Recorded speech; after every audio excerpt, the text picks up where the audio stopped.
La mortalité périnatale au Nigeria reste l'une des plus élevées au monde, caractérisée par un taux de mortalité infantile d'environ 53,6 décès pour 1000 naissances vivantes et un ratio de mortalité maternelle de 512 décès pour 100 000 femmes enceintes.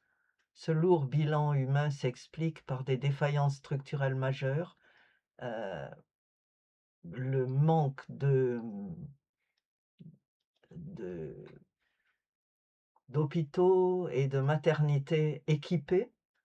Il y a de nombreuses maternités locales euh, gérées par des infirmières et des sages-femmes expérimentées, mais qui manquent souvent d'équipement pour faire face aux complications autour de la naissance.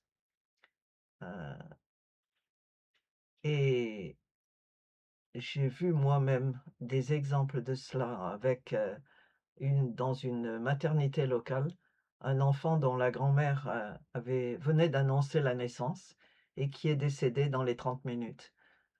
Quand moi-même j'étais en train d'accoucher à l'hôpital universitaire à Enugu, une femme est arrivée enceinte et souffrant de complications multiples. Elle n'avait pas réussi à se faire soigner ailleurs. Elle a fini par atterrir devant la grille de l'hôpital et malheureusement, elle n'a pas été capable de payer les frais d'hôpitaux qui lui étaient demandés et pendant la discussion, elle s'est écroulée et elle est décédée.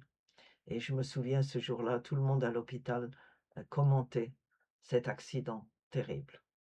Et donc, il y a de nombreux enfants qui vivent, qui naissent vivants, mais dont la mère, malheureusement, est morte pendant ou tout de suite après la naissance.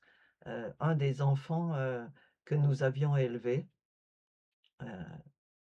s'est marié et son second enfant euh, est né, mais elle est morte quelques jours après la naissance, probablement de sepsis. Donc, c'est difficile. Et donc, quand les enfants n'ont plus leur mère et que les pères trouvent difficile de gérer un nouveau-né, ils confient souvent le nouveau-né à un orphelinat dans les environs. Et c'est ce qui se passait donc avec l'orphelinat local, à Nsukka.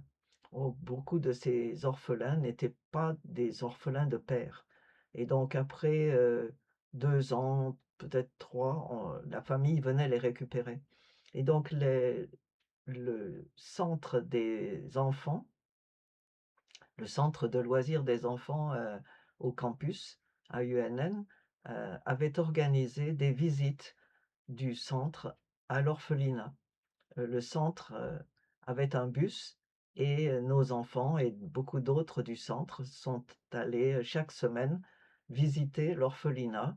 Ils prenaient les enfants, les petits-enfants de l'orphelinat, ils les câlinaient, ils les sortaient de leur lit, ils jouaient avec eux, ils aidaient à leur donner à manger. Donc c'était pour ces enfants un grand bonus. Enfin, sinon, ils seraient restés dans leur lit les 3 quarts de la journée puisqu'il manquait de personnel. Mais grâce aux visites du centre des enfants du campus, ces orphelins pouvaient jouir de frères et sœurs de substitution qui s'occupaient d'eux avec des résultats très positifs.